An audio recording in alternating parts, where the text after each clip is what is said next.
இந்த உலகில் நாம் எல்லோரும் தேடுவது ஒன்றே, அமைதி. அந்த அமைதி பணம், பதவி, புகழில் இல்லை.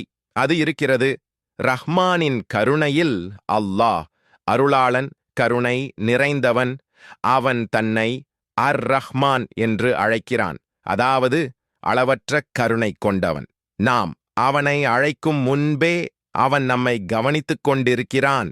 நாம் பல நேரங்களில் வாழ்க்கையில் தவறுகிறோம். சில நேரங்களில் தெரிந்தே தவறு செய்கிறோம். சில நேரங்களில் அறியாமலே பாவங்களில் விழுகிறோம். அப்போது ஷைத்தான் நம் மனதில் சொல்கிறான், நீ மிகவும் பாவி, உனக்கு மன்னிப்பு கிடைக்காது, உன்னை அல்லாஹ் ஏற்க மாட்டான். ஆனால் அது ஒரு பொய்.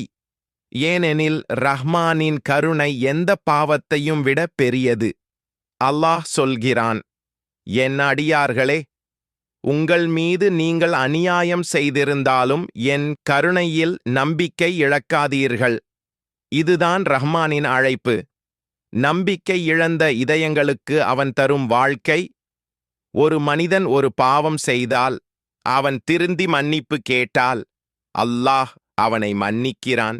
மீண்டும் அதே பாவம் செய்தால், மீண்டும் மன்னிப்பு கேட்டால், மீண்டும் அல்லாஹ் மன்னிக்கிறான்.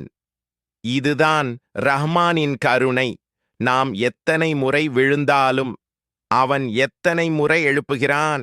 நம் வாழ்க்கையில் நமக்கு கிடைத்த ஒவ்வொரு சுவாசமும் ஒரு கருணை. நம் கண்கள் பார்ப்பது ஒரு கருணை.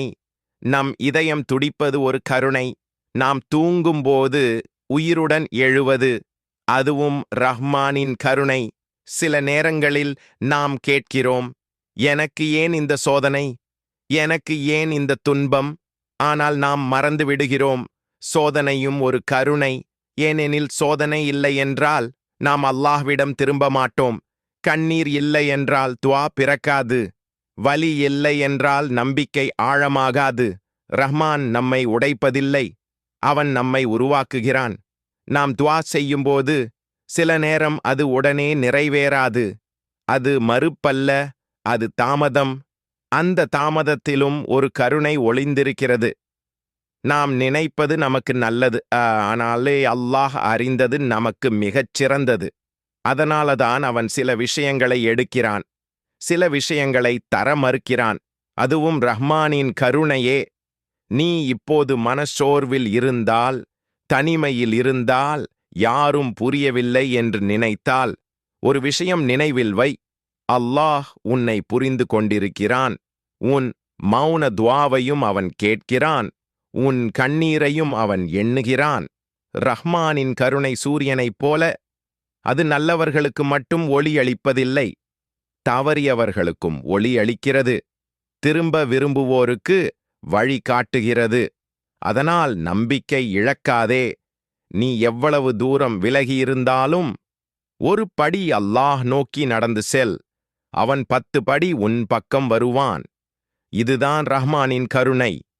இந்த உலகம் முடியும், உறவுகள் மாறும், மனிதர்கள் விலகுவார்கள். ஆனால் ஒரு விஷயம் மாறாது, ரஹ்மானின் கருணை. அது இன்றும், நாளையும், என்றென்றும். அல்ஹம்துலில்லாஹ்.